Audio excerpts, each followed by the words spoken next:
Hello guys, তোমরা সবাই কেমন আছো? এখন বাজে সকাল 9:30, আর 9:30টার সময় কি পরিমাণে বাইরে রোদ উঠিয়েছে দেখো। আর আমরা বেরিয়েছি আজকে শঙ্করপুর যাব। শঙ্করপুরে আজকে একটু ঘুরবো। ঘুরে অনেক দিন বেরোনো হয়নি, আজকে একটু শঙ্করপুরে গিয়ে ঘুরবো। আর ঘুরে তাড়াতাড়ি করেই বাড়িতে ফিরে আসবো, যেহেতু বাচ্চাকে নিয়ে যাচ্ছি তাই জন্য বেশিক্ষণ থাকবো না, একটু করে ঘুরেই চলে আসবো। আমরা যেহেতু বাইকে যাচ্ছি তাই প্রচুর গরম লাগছে, আর বাইকের হাওয়াটা লাগছে বলে বোঝা যাচ্ছে না, কিন্তু বাইরে প্রচুর পরিমাণে গরম আছে। আর এখানে দেখো একটা মন্দির হচ্ছে, মন্দিরের সামনে নিশ্চয়ই কোনো অনুষ্ঠান হচ্ছিল তাই জন্য প্যান্ডেল করা আছে, আর মন্দিরটা খুব সুন্দর লাগছে। আর আমরা একটুখানি পরেই শঙ্করপুরে ঢুকে যাব। শঙ্করপুরে গিয়ে প্রথমে একটু সমুদ্রটা দেখব। সমুদ্র দেখার পরে আর কী কী আছে, আমি কোনোদিনও যাইনি তাই জানি না শঙ্করপুরে কী কী আছে, তাই জন্য আজকে একটু যাচ্ছি শঙ্করপুরে। দীঘা অনেকবার গেছি কিন্তু শঙ্করপুরে যাওয়াই হয়ে ওঠেনি। তো শঙ্করপুর জায়গাটা নাকি শুনেছি খুব সুন্দর, আর এসে দেখি সত্যিই খুব সুন্দর জায়গা। প্রচুর পরিমাণে লোক ভর্তি হয়ে গেছে, কেউ বোটে বসছে, কেউ স্নান করছে। আর আমরা যেহেতু বাচ্চাকে নিয়ে এসেছি তাই আমরা স্নানও করবো না, কিছু করবো না, শুধু একটু ঘুরবো, ঘুরেই চলে যাব।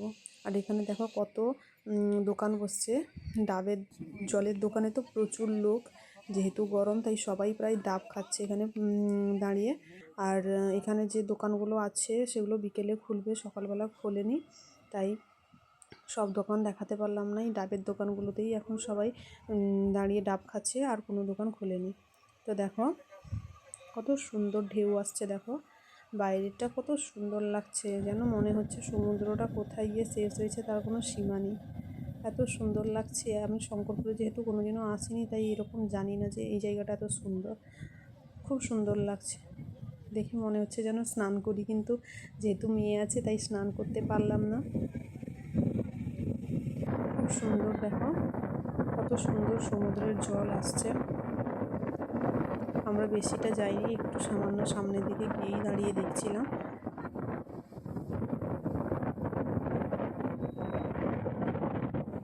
আমার সমুদ্র খুব ভালো লাগে, খুব সুন্দর লাগে, চারপাশে হাওয়া কত সুন্দর, শান্ত পরিবেশ, শুধু জলের শব্দ হয়। আর এখানে লোক আছে বলে অনেকটাই চিৎকার চেঁচামেচি হচ্ছে, কিন্তু এক একটা জায়গায় কিন্তু একদম লোক নেই, জানেন তো, পুরো ফাঁকা, খুব সুন্দর লাগে। এই পাথরগুলোর উপরে যখন জল এসে পড়ছে না, এত সুন্দর দেখতে লাগছে, খুব সুন্দর লাগছে। এখানে যখন জল আসে তখন না এগুলো পুরো জলে ভর্তি হয়ে যায়, জানো।